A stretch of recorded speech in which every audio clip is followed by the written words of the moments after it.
Olá, bem-vindos ao Contas ao Vivo. Portugal é o campeão dos divórcios na Europa. Cerca de 70% dos casamentos acabam em divórcio. Por outro lado, estamos no último lugar do ranking em matéria de natalidade. É o retrato de um país onde o paradigma da família está a mudar. O divórcio é então o tema do Contas ao Vivo de hoje e temos em estúdio Matilde Cortês Pinto, advogada na PLMJ, área de clientes privados, e mediadora familiar, que irá responder em direto às suas questões ao longo dos próximos 30 minutos. Olá, Matilde. Olá, Rita. Agradecemos a sua presença.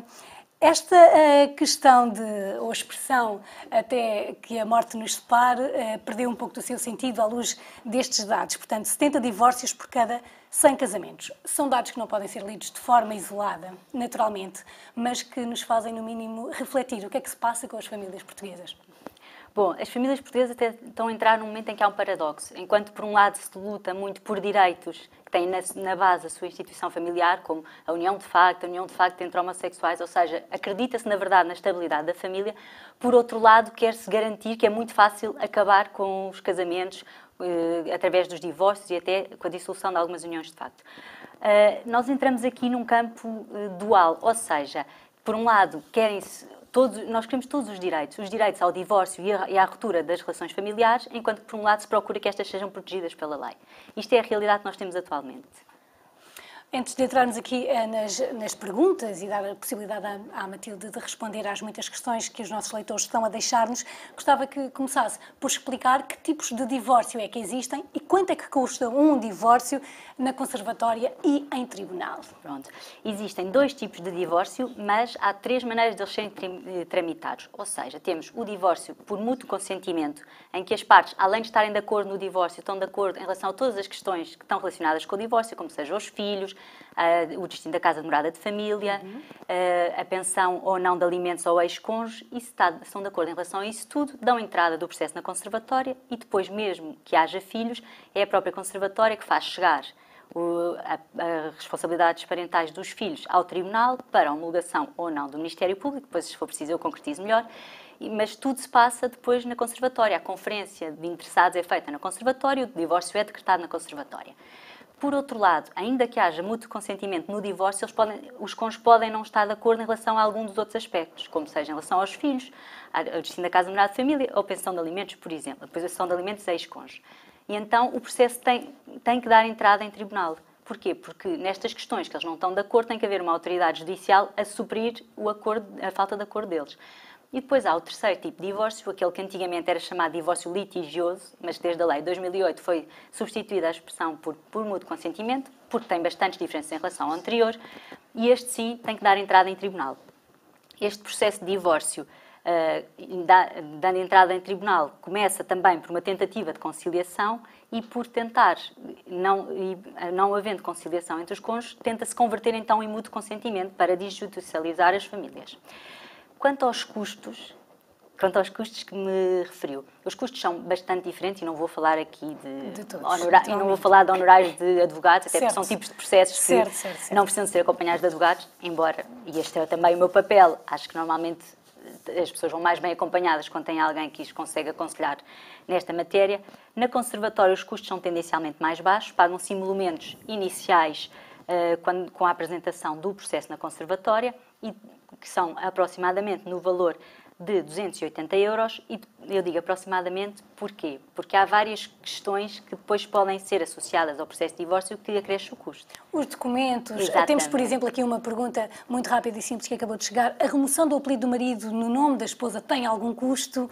Este tipo de questões, tratar de documentos, alterações de testamento, desde logo algumas consultas têm que ser feitas às certidões de casamento, às certidões de nascimento dos filhos, e isto vão tendo custos acrescidos. Por outro lado, quando o processo corre em tribunal, há uma dispensa de pagamento prévio de taxa de justiça. O que é que eu quero dizer com isto? As pessoas não estão dispensadas de pagar as custas judiciais, que são as taxas de justiça, mas sim há uma isenção de pagar à cabeça. dá-se entrada do processo e neste tipo de processo, e em alguns também relacionados com as crianças, não se paga inicialmente, para também as pessoas não se verem impedidas de ter acesso ao tribunal nestas questões que são de natureza pessoal por não terem dinheiro. Ninguém quer que se mantenha um casamento porque não se tem dinheiro para dar Infelizmente entrada do acontece. divórcio. Isso talvez tenha até reflexos nas épocas de crise económica e de maior desemprego. E por isso tem também esta questão prévia que é não se paga à cabeça a taxa de justiça, depois ela é tida em conta de custas, afinal, depois com uma repartição entre as partes ou não, consoante depois as responsabilidades aferidas no divórcio. Mas é importante que as pessoas percebam que não pagam a início, o que é bom não deixarem-se divorciar por não terem dinheiro para uma taxa de justiça, mas depois no fim vai-se ser apresentada uma conta de custas, sem prejuízo dos apoios sociais que há para pagamentos depois dessas taxas. Portanto, quem está a pensar avançar com o divórcio deve ter estes aspectos práticos também em conta. Claro que são sempre fases e são decisões muito conturbadas, mas existem questões práticas que é preciso resolver e salvaguardar. É muito bom que é difícil, porque são questões pessoais e com uma grande intensidade para as pessoas, mas as questões práticas também interessam e têm que ser lado a lado, enquanto a decisão pessoal está a ser tomada, têm que ser tramitadas algumas questões práticas e até económicas. Exatamente. Numa situação de divórcio, existem diferenças no decorrer do processo e depois na questão do tratamento dos direitos de cada um, caso se trate de um casamento ou de uma união de facto? Claro, mas já não há divórcio na união de facto. As pessoas, como eu disse ao princípio, nós estamos aqui numa altura em que tanto se quer muitos direitos para dissolver as famílias, como se quer muitos direitos para criar novos tipos de família. A união de facto, não queremos dar à união de facto também direitos e deveres que as pessoas, propositadamente, não quiseram ter, porque se não tinham casado. E, por isso, não há divórcio na união de facto. Pode haver uma dissolução da união de facto e, nos casos em que ela é reconhecida a união de facto, convém também reconhecer a sua dissolução, mas não há divórcio. Com isto, o que eu quero dizer é, se, por um lado, as pessoas optam pela união de facto para não terem alguns direitos e deveres do casamento, nomeadamente os deveres, que é normalmente o que nos preocupa afastar. Exatamente. Por outro lado, também também temos que ter consciência de que também não lhes vão ser concedidos todos os direitos, como seja, por exemplo, o direito à sucessão.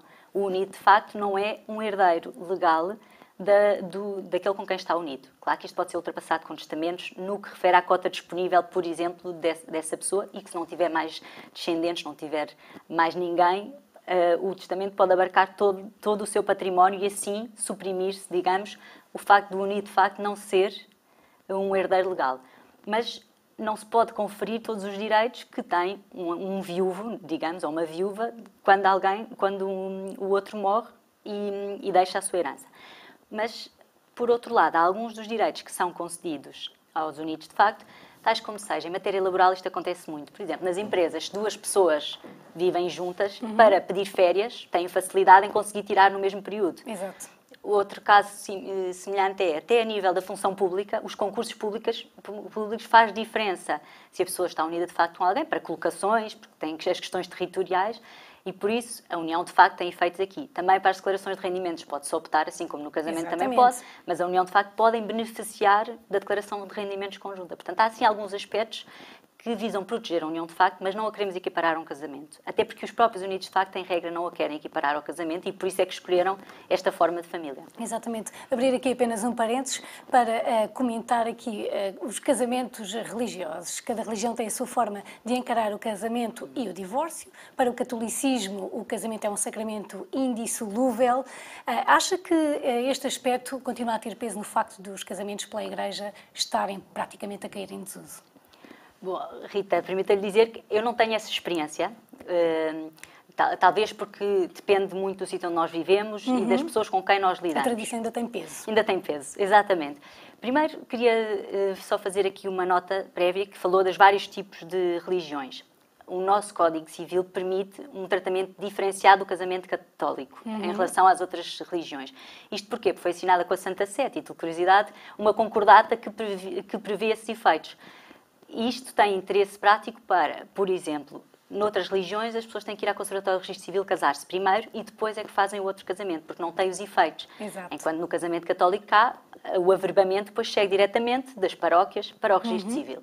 E, portanto, são estas questões de reconhecimento que facilita, pela nossa tradição católica, é certo, mas porque há esta concordata que tem estas especificidades. Quanto à anulação, pronto, o casamento civil é um contrato, tem uma natureza contratual. Exato. E, portanto, no próprio casamento civil, há maneira de fazer cessar os efeitos do casamento através do divórcio, mas também pode ser anulado, nos termos que os contratos podem ser, que é o caso da pessoa ser obrigada a casar. Se vier a comprovar que essa pessoa foi obrigada a casar ou que não tem discernimento para esse efeito, pode acontecer que seja também anulado. Mas o que preocupa as pessoas agora é a questão da anulação do casamento católico, ouviu-se muito falar. Exatamente. Pronto, não vamos entrar aqui em pormenores de direito católico, é certo, mas que não tem a ver com não atenta com a indissolubilidade do casamento, mas sim com o facto de que aquele casamento nunca existiu.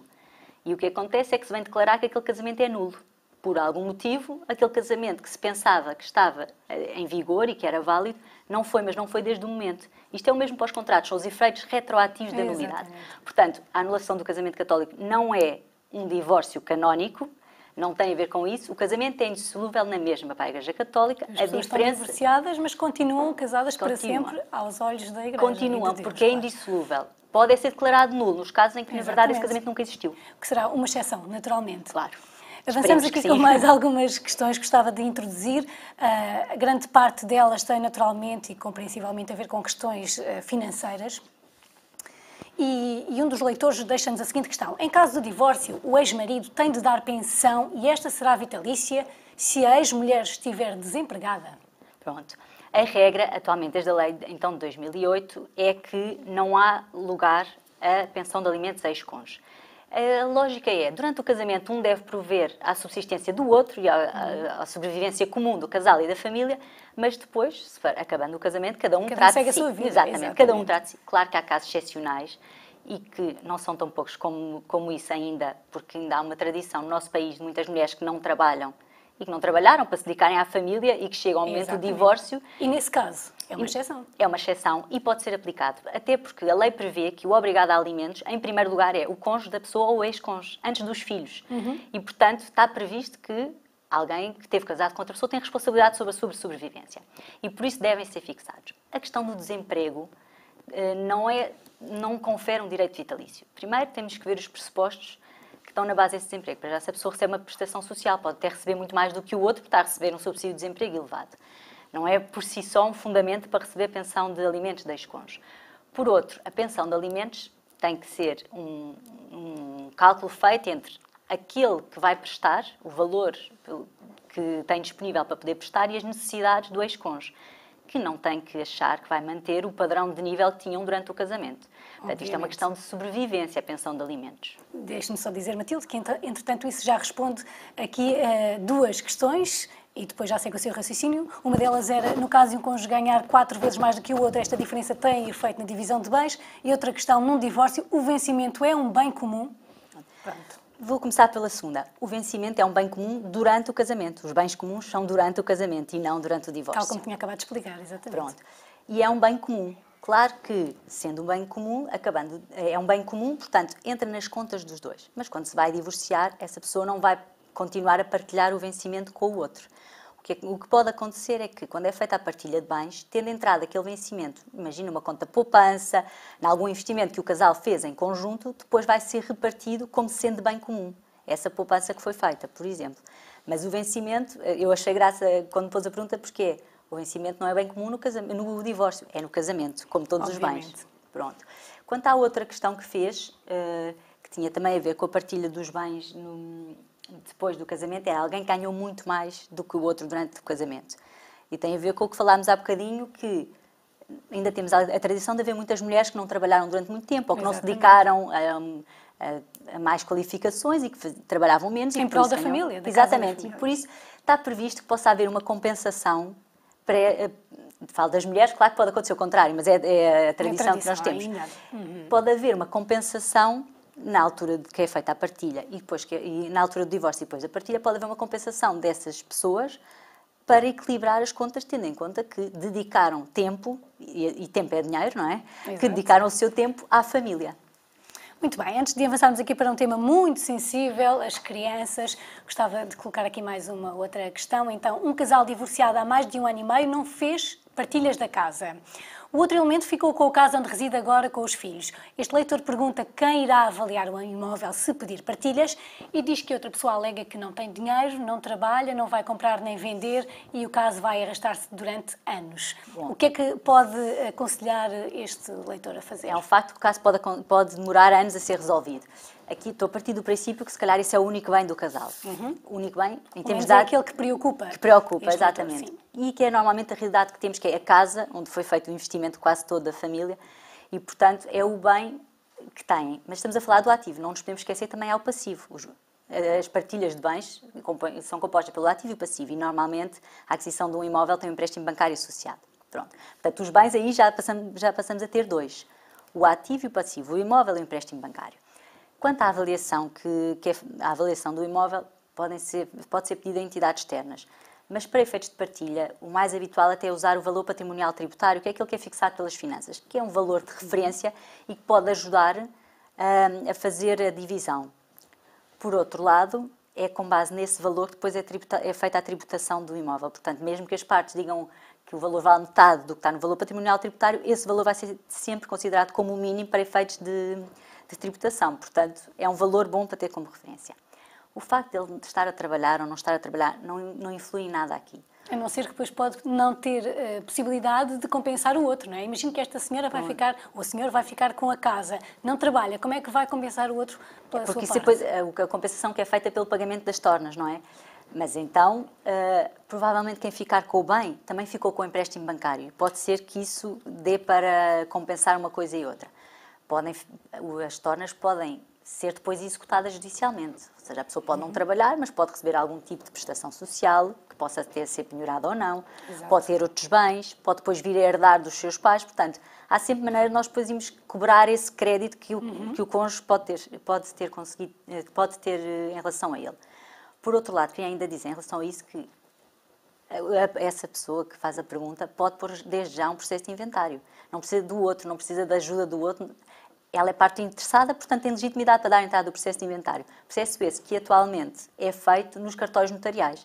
Portanto, essa senhora que se vai informar no cartório notarial mais perto de sua casa porquê? Porque a competência tem a ver com o concelho onde está situada a casa de morada de família e, portanto, que se vai informar o que é que precisa para dar entrada de um processo de inventário para partilha de bens subsequente ao divórcio. Porque é o problema. Não é obrigatório no divórcio fazer a partilha de bens. É obrigatório dizer que bens o casal tem, mas pode não partilhá-los logo. E depois há coisas que se arrastam durante anos de facto e as pessoas não definem as suas vidas. Muito bem, uma outra questão que está relacionada com o que acaba de dizer. Há uma casa que foi doada pelos pais, mas o casal fez um empréstimo ao banco para acabar a moradia, casados com comunhão geral de bens. Em caso de divórcio, que direitos é que têm um e outro? Pronto. Vamos então por partes. A questão da comunhão de adquiridos, a regra é tudo o que as pessoas têm é dos dois. Seja Exatamente. Antes, seja depois, tudo é dos dois. No caso dos bens... Comunhão geral de bens. Sim, comunhão geral, desculpe. Exatamente, Rita. Embora haja alguns casos em que pode haver doações com algumas cláusulas de incomunicabilidade. Ou seja, alguém que doa a dizer, eu dou-te esta casa, meu filho, mas eu não quero que esta casa passe nunca para a tua mulher.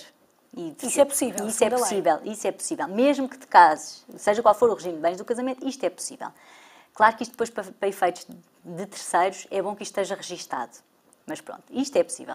Não sendo isto, seja doado ou não doado, entra no património comum do casal. Seja um terreno, seja uma casa que precisa de obras ou de recuperação. Seja uma joia. Exatamente. Portanto, estamos a falar de vários tipos de bens. Claro que a escova de cabelo, entende-se que mesmo na comunhão geral, é um bem próprio, ou seja, há coisas que são de uso exclusivo da pessoa. Claro. É isso, não é um uso exclusivo da pessoa, mas estamos a falar de utensílios pessoais. Voltando à pergunta... Neste caso, a casa e o empréstimo, portanto, aquilo que já existia, a casa, o terreno e o empréstimo para as obras, funcionam como um bolo que será dividido pelos dois, em partes iguais. Será. Isto, ainda bem que falou nas partes iguais. Isto porquê? Porque, mesmo que a comunhão seja geral, para efeitos de partilha, define a nossa lei que a parte nunca vai receber mais do que teria a receber se fosse um regime de comunhão de adquiridos. Portanto, enquanto estão casados, é tudo dos dois. Mas há aqui alguma proteção quando as pessoas partem para um divórcio com um regime de bens de comunhão de adquiridos, que é reduz para um regime geral de bens, que é reduz como se fosse comunhão de adquiridos. Portanto, é dividido em partes iguais, em regra. Muito bem, eu acho que está na altura de entrarmos aqui num dos pontos mais sensíveis destas questões relacionadas com os divórcios, que são as crianças, os filhos. A pergunta é, e depois da separação? Matilde, em traços simples, como é que os pais devem pensar para salvaguardar sempre e em todos os casos o superior interesse da criança? Pronto. Aqui, cabe-me primeiro dizer que eu tenho uma opinião pessoal, que é o principal interesse das crianças é o pai e a mãe. É a possibilidade de poder estar muito tempo com o pai e com a mãe. Com isto eu não quero dizer, até porque em termos práticos nem sempre é possível, que tenha que estar exatamente o mesmo número de horas ou de dias por semana ou meses por ano com cada um. Mas a qualquer criança, a não ser em casos excepcionais em que alguma coisa aconteceu com algum dos pais, mas tirando esses casos, querem estar com o pai, querem estar com a mãe, não precisam de saber os pormenores de tempo, de organização. E, portanto, o superior interesse das crianças é estar com o pai e com a mãe num regime que seja possível e viável para todos. Pronto. Começando com este pressuposto, é essencial que os pais, quando vão fazer uma relação do exercício das responsabilidades parentais, não pensem em si, mas sim nas crianças. Partindo deste pressuposto que elas gostam do pai e da mãe. O que é melhor para elas? E isso depende de cada uma das famílias. Não há regras. Claro que hoje em dia começou-se a ouvir falar muito mais das guardas partilhadas, com alternâncias semanais. Depois pessoas que ficam muito incomodadas porque pensam, então, mas ele tem 2 casas, isto não será mau? Por outro lado, há quem diga, não, ter 2 casas é bom, porque não tem só uma, tem 2. É uma questão de ponto de vista. Na verdade, tem a ver com cada família. E tem havido, progressivamente, muito mais casos em que a guarda é entregue aos 2. Até já nem se usa muito a terminologia guarda, mas sim a residência. A residência da criança é com ambos os pais, na casa A e na casa B, com uma alternância, por exemplo, semanal, ou 10 dias num, 10 dias no outro, depende muito das organizações, das famílias. E por isso, isto é o mais importante, partir do princípio que eles querem estar com os 2 e é com esta base que vão trabalhar. Depois há questões práticas. Um pai ou uma mãe que viaje muito, por muito que queira que os filhos estejam muito com os 2, pode não ser viável. E com isto não desresponsabiliza o outro. Uma das coisas que faz aumentar muito as guardas partilhadas tem a ver com não só as pessoas estarem mais sensibilizadas para isto, como atualmente, e era uma coisa que não acontecia tanto antigamente, os homens terem mais vontade nisto. Porque há 20 anos, na geração anterior à nossa, era comumente aceito que eles ficam bem com a mãe e depois fazem umas visitas aos pais. A educação estava mais entregue à mãe, não é? Exatamente. Os pais têm um papel mais participativo também. E querem ter. Por outro lado, e isto é uma coisa que tem levado as pessoas às vezes ao engano, pensam que o facto de ser uma guarda partilhada leva a que nenhum dos 2 pague pensão de alimentos. E isto não é necessariamente assim. Com isto eu quero dizer que a pensão de alimentos que é paga aos filhos tem a ver com 2 critérios essenciais, as necessidades dos filhos e os rendimentos dos pais. E, portanto, não há uma regra. Não há regras quanto às necessidades dos filhos, nem tão pouco quanto aos rendimentos dos pais.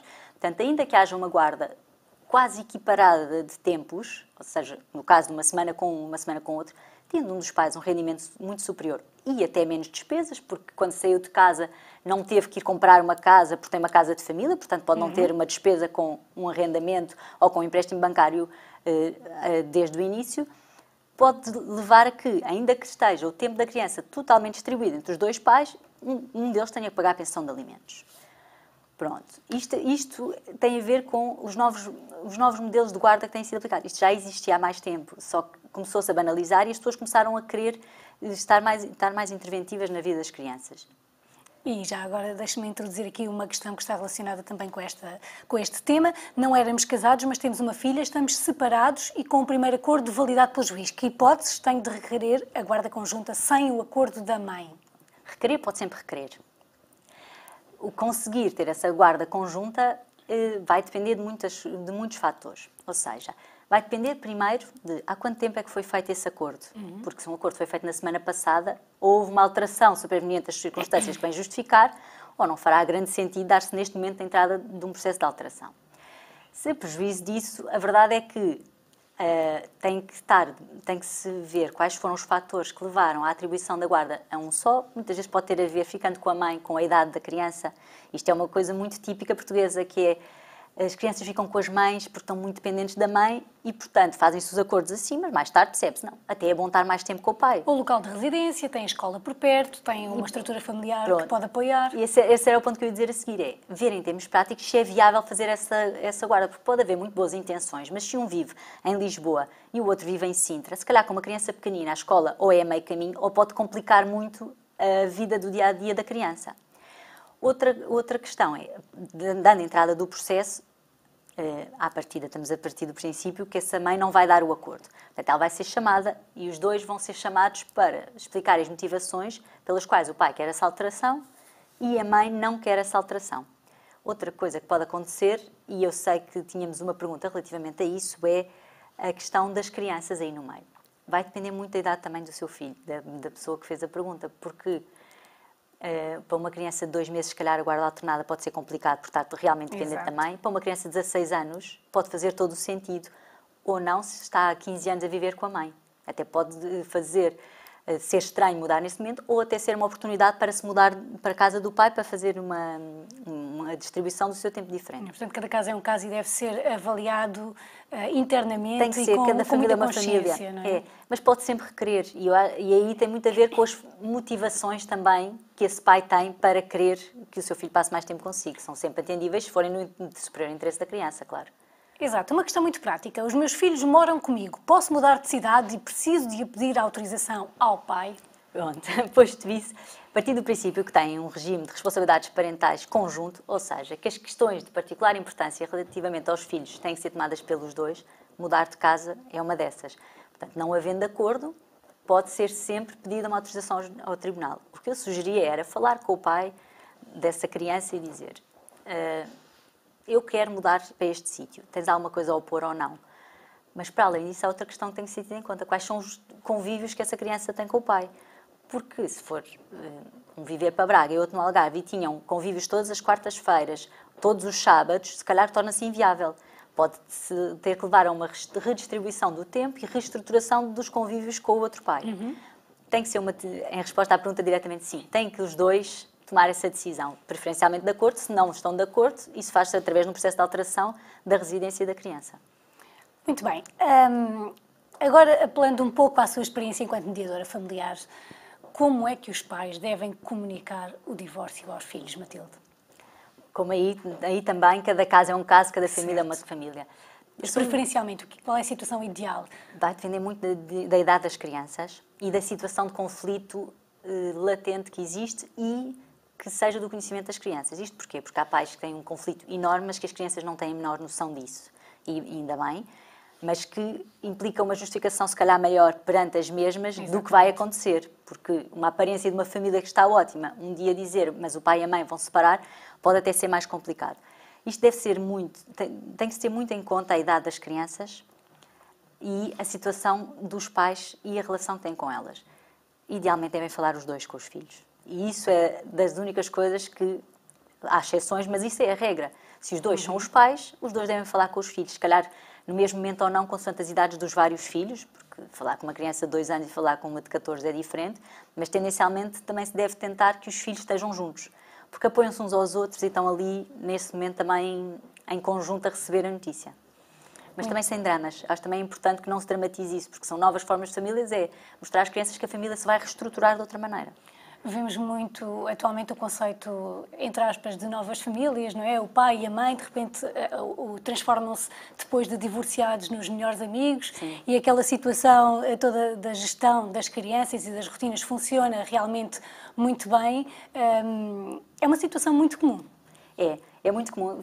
À luz dos dias de hoje, não é? Sim. Achei giro falar disso, de darem-se muito bem, porque as guardas partilhadas, como se chama, guarda conjunta partilhada, chamemos residência das crianças com os dois pais, tem como pressuposto que os pais se entendam, porque senão isto a curto prazo ou médio prazo não vai correr bem. Quando os pais se entendem, não precisam de ser os melhores amigos, mas manterem-se as relações cordiais entre eles em prol dos filhos, porque eles vão se cruzar muitas vezes, porque claro que podem fazer as entregas dos filhos na escola, mas depois há as férias de verão e depois há o dia de Natal. Portanto, a escola ajuda nestas entregas dos filhos, mas não passa por cima de tudo. E por isso, é verdade, hoje em dia as pessoas já têm outra facilidade em misturarem-se todas. Isto porquê? Porque os filhos estão à frente do resto. Claro que também lhes chama a atenção que isto complica-se quando um deles, entretanto, casa com um terceiro. Exato. E já tem, então, se tiverem filhos, esses terceiros, começa a ser, se calhar, muita confusão, muitas opiniões sobre as crianças. Mas, tendencialmente, estas guardas têm funcionado quando se dão entre eles. Não precisam de ser amigos, mas manter a relação entre eles. Muito bem. Quando há a violação de um acordo, O que é que um pai ou uma mãe devem fazer? O pai deveria ter ido entregar a criança no domingo à noite, não o fez. Aí podemos depois ir avançar judicialmente, mas aí tem que se tentar perceber o que é que aconteceu primeiro. Porque, às vezes, as pessoas pensam no vou já à polícia e não tentam perceber primeiro o que é que aconteceu. Se calhar o pai ficou sem bateria, não pôde avisar e teve um furo no pneu. O filho adormeceu ao fim da tarde. Normalmente são estas questões práticas, porque a nossa vida é feita de imprevistos e quando mete crianças à mistura ainda mais. Mas havendo, então principalmente quando é um incumprimento reiterado, deve ser feito um incidente de incumprimento, a dizer, este pai está a impedir os convívios ou, no caso daquele que está à espera que o filho seja entregue, é incumpre consecutivamente o horário de entregar ao domingo. E isto não é por má vontade, eu quero que isto fique a constar em tribunal, porque altera as rotinas da criança e, portanto, é importante chamar a atenção que está a haver este incumprimento. Incumprimento esse que pode dar aso ao pagamento de uma indemnização. E aí as pessoas já pensam, então calma, se eu estar a chegar 2 horas atrasado sistematicamente pode levar a um processo judicial em que ainda vou ter que pagar uma indemnização, se calhar as pessoas têm outro cuidado. Em casos extremos, claro que pode-se chamar a polícia, se não sabe de facto onde é que está um filho, até se eu falar dos raptos das crianças pelos próprios pais, quando estão em cumprimento. Mas isso são casos extremos e não são os mais habituais, embora às vezes as pessoas queiram mostrar que o seu caso é extremo, quando na verdade é só um telefone que ficou sem bateria e que o pai não conseguiu avisar que ia chegar atrasado. Muito bem, temos aqui acabado de chegar um desabafo, chamar-lhe um desabafo, por parte de um leitor. O pior do divórcio é o isolamento e a solidão e, consequentemente, a depressão. Isto leva-me aqui a uma questão relacionada com o aspecto emocional. Não vamos comentar a parte da depressão, naturalmente, é um outro assunto, mas manter a estabilidade, exato, manter a estabilidade emocional, Matilde, e evitar decisões precipitadas como eu quero é separar-me e nunca mais vê-lo à minha frente, portanto ele pode ficar com a casa e com o carro, como diz uma canção muito popular. Isto muitas vezes traz dissabores depois à distância, com a frieza de raciocínio, traz dissabores. Há que evitar estes Isso acaba por ser muito aquilo que eu faço, não é? Porque as pessoas chegam-nos no meio desse desespero e nós temos de dizer, calma, isto são questões emocionais e são muito intensas e mexem muito com as pessoas, mas é preciso respirar fundo, é preciso perceber os prós e contras das decisões. Há também, e não estou a falar da mediação familiar, mas sim outros mecanismos, que é perceber bem se é isso que querem e quais são as consequências que isso vai ter. Isto é o primeiro momento, porque as pessoas não conseguem separar a parte emocional da parte prática, da parte da consequência que um divórcio vai ter, além da parte patrimonial. Por outro lado, acontece o contrário, que é, depois de pensam, não, então vou ficar casada porque isto convém mais economicamente. Também não é esse o caminho que se pretende. É ali um meio termo entre o aquente de uma discussão que correu mal e o também não ser calculista ao ponto de vou manter um casamento por estas questões. Isto é muito o que nós apanhamos ao princípio, por isso quando eu digo que não é preciso estarem acompanhados de advogados, é evidente que não é, mas que em alguns casos isto ajuda a pôr as coisas no sítio certo, ajuda. Muito bem, portanto, em termos emocionais é preciso manter a estabilidade, em termos práticos é preciso antecipar e estar consciente de tudo aquilo que um divórcio implica. E depois, antes de terminarmos, temos um bocadinho de tempo ainda, gostava apenas de comentar consigo aqui uma curiosidade. Há sempre quem aproveite para fazer negócio nas oportunidades e há uma notícia recente que nos dá conta de que um arquiteto holandês criou uma casa a pensar em países como Portugal. E então, esta casa é desenhada em unidades modulares que podem ser isoladas em caso de separação. Este tipo de medidas e de negócios, tais como as festas para comemorar os divórcios, como é que vê este tipo de negócios? Eu ainda sou um bocadinho conservadora nessas questões. Não, eu lido com divórcios quase diariamente. Aliás, os meus pais são divorciados desde que eu tenho 11 anos, portanto é uma realidade que eu conheço de perto, mas que essa ideia das experiências, o casamento não é suposto ser uma experiência em que se junta e que se afasta consoante o nosso bom humor ou mau humor do dia, por um lado, e por outro, também não me parece que o fim de um casamento possa ser motivo de festejar. Não é? Exatamente. Claro que as pessoas podem sentir-se bem e há casamentos horríveis e que o divórcio é realmente um alívio enorme. Mas daí a celebrar, eu ainda sou um bocadinho conservadora, se calhar porque não passei por nenhum e admito que possa haver entendimentos diferentes. Mas acho que o nosso país também ainda não está muito preparado para isso. Ainda não deixou de haver uma sensação de falha quando um projeto como um casamento acaba em divórcio. E parece-lhe que o casamento, que o divórcio, aliás, pode ser, entre aspas, contagioso. Num grupo próximo, de família, de amigos, de colegas, quando há um divórcio, há pelo menos estudos que apontam para que haja outros divórcios dentro do grupo. Eu acho que sim, acho que as pessoas começam a conhecer uma realidade que não conheciam antes e estão a conhecê-la nos seus próximos, não é? Não é fora, não é de ouvir falar, não é nas gerações acima, é... Começam a questionar-se a si próprias. Exatamente, pode levar muitas vezes a isso. Dizia uma amiga minha no outro dia, que separada recentemente, e que dizia: eu espero que isto também tenha um efeito terapêutico para outros que eu sei que têm um casamento mau e que acharam, se eles separaram e têm 5 filhos, porque é que eu também não posso pensar nisso 2 vezes? Muito bem, acho que temos ainda tempo para responder aqui a uma última questão. O meu marido saiu de casa há 2 anos e disse que nunca mais queria ver-me. Posso-me divorciar dele mesmo que ele não assine os papéis? Pode. Nem sempre o divórcio é de mútuo acordo, naturalmente. Exatamente. E nesses casos, o marido, em termos de vontade, se calhar até também quer o divórcio, mas não vão os dois assinar uns papéis para ir à conservatória porque nunca mais se vão ver. Se ela não souber de notícias do marido há mais de 1 ano e não souber onde é que ele está, até pode alegar com base na ausência do marido como fundamento para dar entrada do divórcio sozinha. Mas também o facto de estarem separados, de facto, há 1 ano, é fundamento suficiente para isso. Portanto, nesse caso, já está há 2 anos fora de casa, dá a entrada do requerimento de divórcio, pode não saber onde é que ele anda e levanta algumas questões de citação, ou seja, não há uma morada para onde enviar a carta de citação, mas isso judicialmente também se resolve. É feita uma citação edital, os prazos demoram mais a correr, mas consegue-se e pode ser decretado divórcio. A ideia é que as pessoas não fiquem divorciadas, não fiquem casadas sem querer, e nestes casos, se calhar os dois até tinham a vontade, mas não se conseguia ultrapassar a questão de assinar os papéis para irem à conservatória, mas judicialmente isso resolve-se. Matilde, como especialista em mediação familiar, considera importante que após um divórcio se faça o chamado luto? Sim, só aqui para distinguir muito rapidamente a mediação familiar e a terapia familiar, porque as pessoas às vezes não percebem o que é uma e outra. Porque a terapia familiar está muito virada não só para tentar que os casamentos não acabem, ou resolver algumas questões dentro das pessoas que depois podem ajudar a melhorar o casamento. A mediação familiar, e que é obrigatória por lei que se dê conhecimento às pessoas quando se vão divorciar, seja num sítio ou noutra, tem como base não que as pessoas voltem a ficar juntas e a reconciliarem-se, mas sim que consigam obter acordos em relação ao que daí para a frente vai acontecer, nomeadamente em relação aos filhos. Isto é a base da mediação familiar. Também pode ser entre avós e netos, em alguns casos, entre pais e filhos, mas a base é conseguir que, com a ajuda de um terceiro, se consigam alcançar algumas soluções que sozinhas as pessoas não são capazes e que um tribunal também pode criar uma força nessa decisão que as partes também não querem, porque não se sentem participativas na decisão. Isto é a base da mediação familiar. Quanto ao luto do divórcio, eu acho que pode ser importante. Acho que pode ser importante, mas há muitas pessoas que a parte do divórcio formal já acontece só porque querem casar numa segunda vez. Portanto, o luto se calhar foi feito e não é feito entre o divórcio e o novo casamento.